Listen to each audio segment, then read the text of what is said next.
Whoa! All right, shredders. Today we're going to talk about how to improve at riding berms. So first of all, what is a berm? Well, a berm is a banked corner, like this one. So you can see it's banked, whereas a flat one would be flat.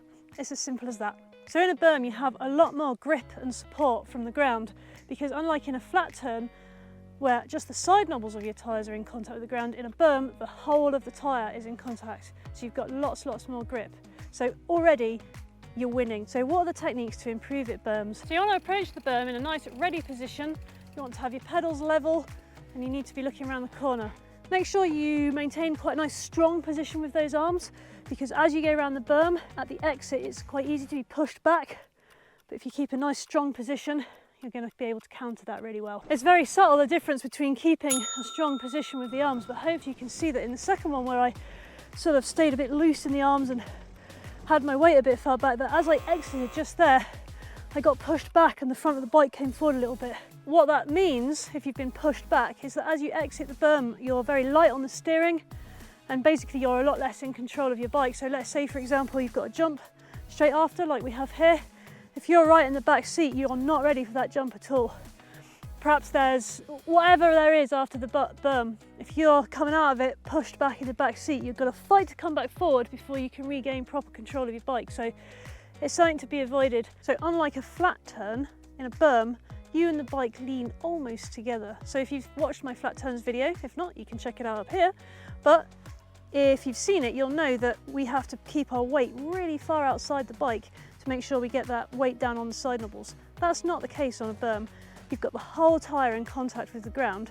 However, you do still need to just have your hips just to the outside of that turn. And you can see that in this clip here. So it's really important as you enter the berm to look around the corner. So you want to actually be coming in and looking for your exit. What happens if you don't do that, if you just look straight at this wall of dirt here, is that you're going to ride towards it. So we're going to ride towards it like this. We're going to get here and we're like, oh, I need to go this way. And what you've done is really squared off that turn. And the whole point of a berm is to be a nice, smooth arc. So if you look around it, you're going to be able to ride in that nice, smooth arc. Whereas just like squaring it off, that defeats the object. You know, we're looking for nice flow. Isn't that what mountain biking is all about? Just the flow of the trail. So really make an effort to look around that turn, spot your exit as you enter. You want to try and do as much of your braking as possible before you enter the berm.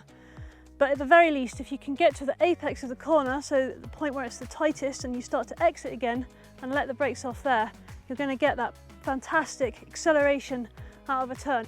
And it's for that reason that you need to make sure you keep that strong position with your arms, because once you let those brakes off at the apex, that's when you're going to potentially get pushed back into the back seat on the bike. But if you keep those strong arms, you're going to fight that quite effectively. You may find that it takes you a little bit of time to work up to letting those brakes off as you go around a berm. It takes a bit of confidence and it takes a bit of sort of mental persuasion, but if you can just do it a little more, like a little bit further back each time you go around that berm, eventually you're going to find that you go into the berm, you let the brakes off and you're completely happy with it.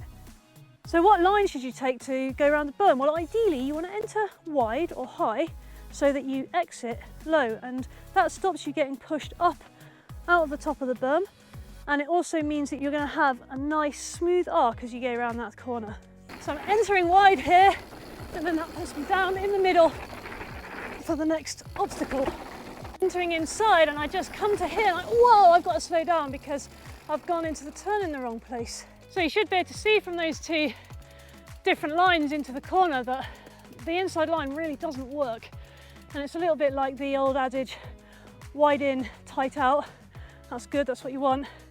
Tight in, wide out, well, that isn't really going to work. So always try and take a high or wide line into your berms.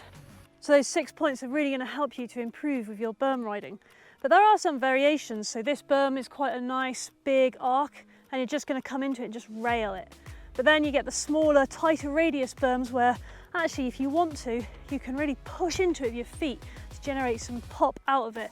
And then you're really going to need to keep that strong position to stop yourself getting pushed back as you exit that berm. And that's the kind of stuff you see all the pros doing on Instagram.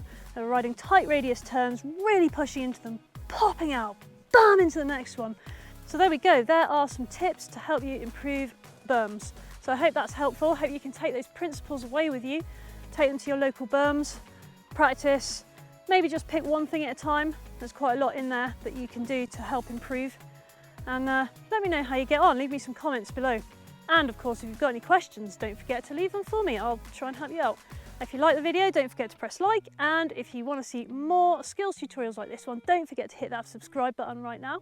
Otherwise, thank you very much for watching and I'll see you next time.